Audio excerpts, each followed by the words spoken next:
बैदी के अफसानों का तज्जियाती मुतालिया। तज्जिया किया है जनाब वहाब अशरफी साहब ने और मैं हूं आपके साथ फैसल सईद जरगाम। बैदी के अफसानों का तज्जियाती मुतालिया। लाजवंती। लाजवंती का पस मंजर तकसीम हिंद के बाद के हालात हैं। मुल्क के बंटवारे के बाद बड़े पैमाने पर हिजरत का अमल शुरू हुआ। नतीजे के तौर पर मुल्क के सामने कई मसाइल दरपेश हुए। सबसे बड़ा मसला महाजिरों को बसाने का था। अवाम ने इस काम में सरकार की मुआवनत की। कई कमेटियां बनी और लोगों को बसाने का काम बड़ी तनदही के साथ शुरू हो गया। कारोबार में बसाओ, जमीन पर बसाओ प्रोग्राम पर सरगर्मी से अमल किया जाने लगा। लेकिन सुंदरलाल ने एक और ही प्रोग्राम शुरू कर रखा था, यानी दिल में बसाओ। इसके लिए एक कमेटी तश्कील दी गई जिसका सेक्रेटरी खुद सुंदरलाल मुंतखब किया गया। अरकान कमेटी रोजाना फेरी लगाते और दिल में बसाने का नारा देते। शुरू में लोगों ने इसकी मुखालिफत की। सबसे ज्यादा मुखालिफत मजहबी इदारों की तरफ से हुई। लेकिन प्रोग्राम जब शुरू हुआ तो लोग धीरे धीरे हाथ बटाने लगे। दिल में बसाओ प्रोग्राम दरअसल उन मगविया औरतों के सिलसिले में था जो बदकिस्मती से दूसरे लोगों के हत्थे चढ़कर सरहद के उस पार चली गई थीं। इन्हीं मगविया औरतों में सुंदरलाल की बीवी लाजवंती भी थी। सुंदरलाल को अपनी बीवी की बहुत याद सताती। उसे अपने किए हुए जुल्म याद आते जो उसने बीवी पर किए थे। वो इसे बेतरह पीटता था। मामूली बात पर इसे झिड़कता था। लेकिन लाजवंती इसे अपना मुकद्दर समझकर खुश थी। वो अपने शौहर के हर जुल्म को खंदा पेशानी के साथ बर्दाश्त करती। सुंदरलाल को ये तमाम बातें याद आती और वो दिल ही दिल में कुढ़ने लगता। बिला आखिर उसे एक दिन पता चला कि लाजवंती वागा की सरहद पर देखी गई है। वो परेशान हो उठा। वो सरहद जाने की तैयारी ही कर रहा था कि उसे लाजो के आने की खबर मिल गई। वो गया और उसे अपने साथ घर ले आया। लेकिन अब सुंदरलाल के रवैये में काफी तब्दीली आ चुकी थी।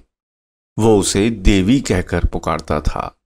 लाजवंती अपनी सारी रोईदात कहना सुनना चाहती थी, लेकिन वो ये कहकर टाल जाता, छोड़ो बीती बातों में क्या रखा है।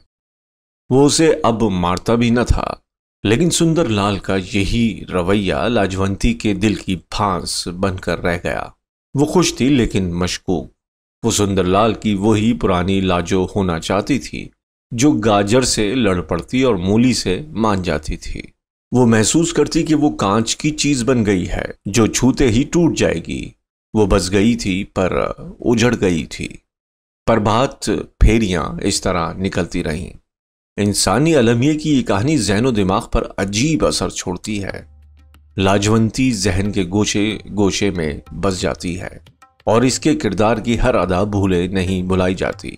सवाल ये है कि औरत क्या चीज है कि बस किसी के हाथ लगते ही वो बाकी नहीं रहती जो पहले रहती है। राजिंदर सिंह बैदी ने शर्म हया के मसाइल को, इफ़्फ़तो नामूस के नजरिए को या औरत के तकद्दुस के मामले को सयाको सबाक देकर बरतने की कोशिश नहीं की, बल्कि सयाल मादे से बास मज़बत अनासिर को एक जाविदा पैकर बख्शने की सही की है। बैदी बेपरते नहीं हैं, ना तो उन्हें तकरीर करने की आदत है। हाँ, इनके यहाँ इशारे और कनाए बड़े बड़े हफ्त खां तय कर देते हैं। मुल्तहब और हसास दिल एक अरसे तक ऐसे इशारे और कनाई की मानवियत में खोया रहता है। सुंदरलाल के रवैये की तब्दीली में जो नफ्सियाती अवामिल काम कर रहे हैं, इनकी तफसील लिखने बैठो तो एक दास्तान मुरत्तब हो जाए। आखिर लाजवंती के साथ उसका जारहाना रवैया बाकी क्यों नहीं रहा? किसी को कुछ बताने की जरूरत नहीं, लेकिन आदर्श जिंदगी की बहुत सी उमंगों पर पर्दा डाल देता है या इन्हें सिरे से मादूम ही कर डालता है। सुंदरलाल के क़ल्ब माहियत की वजह भी वही है, जो आज भी वैसा ही मुज़ोर शौहर है, लेकिन इसको क्या किया जाए कि जिंदगी की तलखियों ने इसके अंदर के तमाम शोले बुझा डाले और इसके अंदर की पाकीज़गी गैर मामूली मासूमियत का इजहार इसे एक आदर्शवादी तो बना देता है, लेकिन इसकी जिंदगी की बू कलमूनी सिरे से छीन लेता है। गोया दोनों मियाँ बीवी अब नफ्सियाती मरीज हैं और इनका कोई इलाज नहीं। अफसाने से एक इक़्तिबास मुलाहिज़ा हो। और लाजवंती के मन की मन ही में रही। वो कह न सकी सारी बात और चुप की दुबकी पड़ी रोती रही और अपने बदन की तरफ देखती रही, जो कि बंटवारे के बाद अब देवी का बदन हो चुका था, लाजवंती का न था। वो खुश थी, बहुत खुश, लेकिन एक ऐसी खुशी में सरशार जिसमें एक शक था और वसवसे।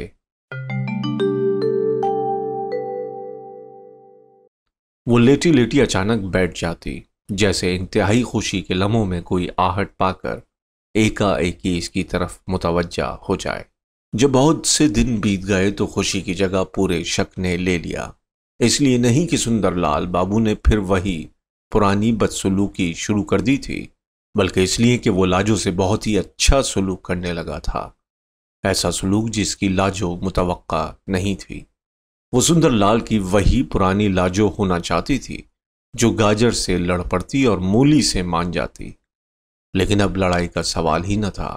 सुंदरलाल ने उसे महसूस करा दिया जैसे वो लाजवंती कोई कांच की चीज है जो छूते ही टूट जाएगी। और लाजो आईने में अपने सरापे की तरफ देखती और आखिर इस नतीजे पर पहुंची कि वो और तो सब कुछ हो सकती है, पर लाजो नहीं हो सकती। वो बस गई पर उजड़ गई।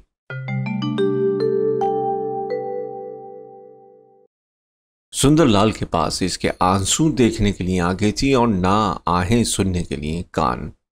प्रभात फेरियां निकलती रहीं और मुल्ला शकूर का सिद्धार्थ रिसालो और नेगी राम के साथ मिलकर इसी आवाज में गाता, हथलाइयां कुमलानी लाजवंती ते बूटे। डॉक्टर जफर ओगानवी ने अफसाना लाजवंती के तज्जिये में इसका इजहार किया है कि छूटी हुई औरत एक ऐसा मसला बन जाती है कि वो बसने के बाद भी उजड़ी हुई रहती है और इसकी बशरी अजमत बहाल नहीं हो पाती। इनका ख्याल है कि अफसाना निगार ने बैनुल सुतूर में अगरचे असबाती अंदाज़े फ़िक्र इख्तियार करने की कोशिश की है, ताहम हिंदुस्तानी मुआशरे की तहजीबी रिवायत के पस मंज़र से उभरने वाले अलमिये पर बैदी पर्दा डालने से कासिर रहा। ये नुक्ता भी किसी हद तक दुरुस्त है, लेकिन यहाँ मसला महज किसी मगविया औरत के समाजी मर्तबे की तजदीद का नहीं है, बल्कि नफ्सियात का है। मुआशरे में ऐसी मिसालें मौजूद हैं कि निहायत ही आवारा औरतों के लिए भी यहाँ गुंजाइश निकाली गई है और न सिर्फ समाज ने बल्कि उनके शौहरों ने भी इन्हें पूरी तरह कबूल कर लिया है। लेकिन यहाँ सवाल ये है कि लाजवंती का शौहर सुंदरलाल बज़ाहिर इसे कबूल करने और पहले से ज़्यादा इज्जत देने के बावजूद वो मकाम नहीं दे पाता जिसकी सिर्फ लाजवंती नहीं बल्कि हर औरत तमन्ना करती है। अब लाजवंती शौहर के घर में रहने के बावजूद इसकी बीवी से ज़्यादा एक देवी का रूप इख्तियार कर चुकी है जो इसे पसंद नहीं। यह औरत का नफ्सियाती मसला है जिसे बैदी ने बड़ी चाबुकदस्ती से इस अफसाने में पेश किया है।